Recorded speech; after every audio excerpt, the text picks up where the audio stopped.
All right, welcome, ladies and gentlemen, to day 3 of Game of the Sea. Game of the Sea, listen to me already, my God. King of the Sea here on North America. We're getting a bit of a late start here due to, I don't know what's going on today, but we're bringing you now Game 2 of NCOTS and WUTNG here on Sleeping Giant.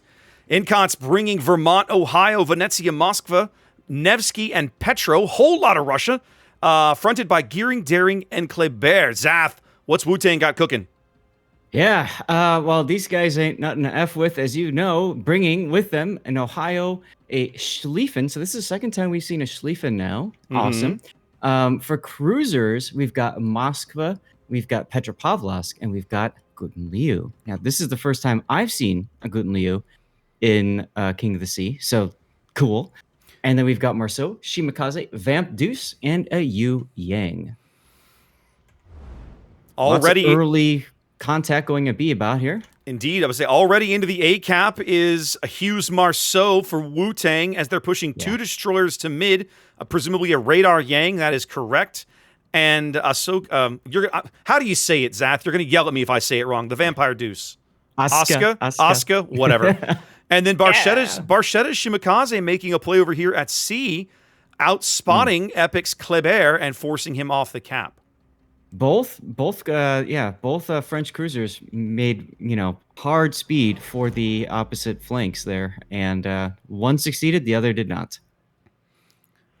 Radar and counter radar here going up at B. Antonius Jones's Yang radar picking out Joker's Daring, as the Petro radar of Alpha picking up both destroyers in mid. And Barchetta Shimakaze at Charlie. Saw there the first use of the Howden Liu airstrike going in on the Daring, but not coming up with anything. Nope. But there you can see the power of that 12-kilometer radar. Obviously, they were expecting to see the destroyers at B, and they caught the Shimakaze at the same time. Barchetta, of course, being forced to back off. Yep. Zath, you talked about that we haven't seen the Howden Liu much, and we haven't. But you know what? The more I think about it on this map, and certainly where they've put it with Harbinger's board position, I like it because it gives him the ability and the opportunity to flex that airstrike to defend both capture areas. Oh, absolutely. It's a very nice position. As you can see, the group, NCOTS' group over at on the Alpha side, they're not in the traditional camping position. Most likely because they knew that WUTNG is going to prevent them from doing so.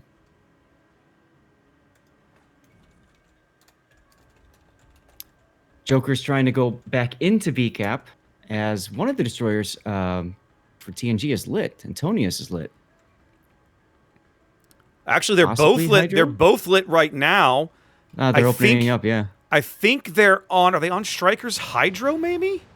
That's what I was thinking. At least they're lit because they were firing. I think as the Vampire Smoke's now going to cover both these guys. But man, they've done a number on Joker. Large Fries is radaring in the Moskva, so they will not be able to utilize that smoke. Petro but you're radar absolutely correct. Oh! Petro radar from Crazy Eyes goes up and picks up that Daring kill in mid. A ton of pressure on Joker, and they bag him early here. WUTNG up a ship. Yeah, now that's a huge early kill for TNG. It's a big kill, and they've kind of got Asuka and Antonius pinned in here between a couple of ships. Somehow they're still lit. Oh, it's the Large Fries' radar. You're right. You called it. Now Alpha Striker's radar goes up in the Petro. And now the Petro radar goes up. They're really trying to push these guys off or at a minimum land shells on them, force them out of there. And we've got Yudachi Riri in the Vermont. Looks like he's lining up his guns. Here it comes. He's firing HE at the 2 destroyers. We didn't see much out of the Vermont yesterday. No, we didn't. Not as much as we would have, as we thought we would, honestly. As much as I thought we would. Yeah.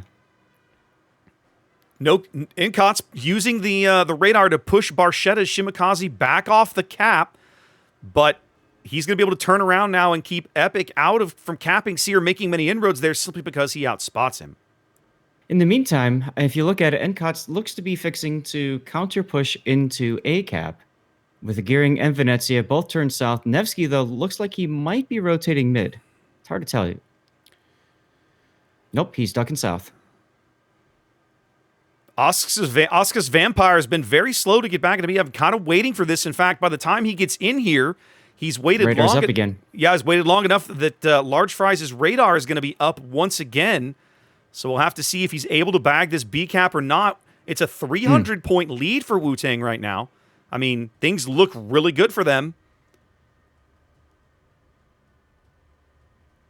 20 seconds until Large Fries is able to radar.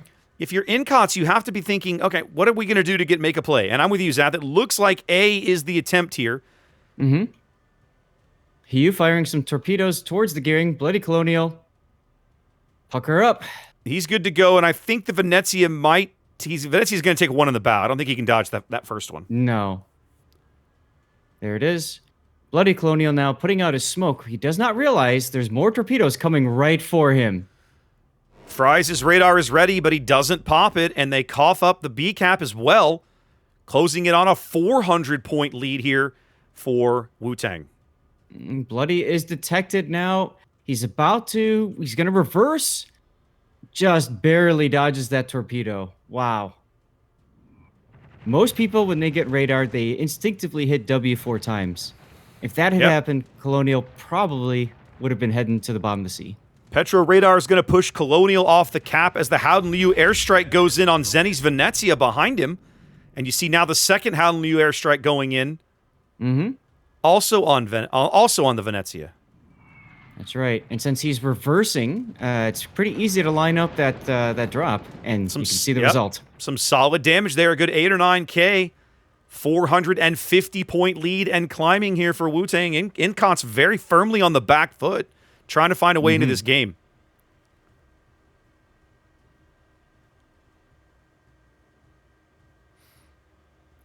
Strange Vision in the Ohio now starting to push south into sea, but he's by himself, taking some deep water torpedoes for his trouble. Well, he's got the and the Shimikazes. The Shimikaze torps are on the way for him as well. Now those look fast enough. those torps are fast enough, Zath. Those aren't the 20 kilometers, are they? No, I believe those are the 12s. Yes, they are the 12s. Yeah. He's going to take enough of these. I'm pretty sure he's going out. He's going to take 3 of them at a minimum. That's going to put him in the bottom. Yep. There he goes. Second kill also going to WUTNG. Everything coming their way right now. Almost a 7. Go ahead. Go ahead. No, you go ahead. Sorry, I didn't realize you were going still. Yeah, I was going to say, everything coming up for them as they pick up the Venezia as well. Up 2 caps and 3 ships. We're 90 seconds from a WUTNG win. With Schlieffen torpedoes, mind you. Yep. Righteous is... What's interesting to me, Zath, one of the things that I like about the way that WUTNG's board position seems to be designed is that they have the ability and the tools to turn either one of their flanks into a kiting flank if they want to. Yes, right. And I think that's really clever design. Absolutely, yeah. That flexibility is very helpful as Epic Leveler is about to go down, and that will end the game. That accelerates things very quickly. Now you're less than 10 seconds away from a WUTNG sweep here in round 1 of Group D in King of the Sea North America.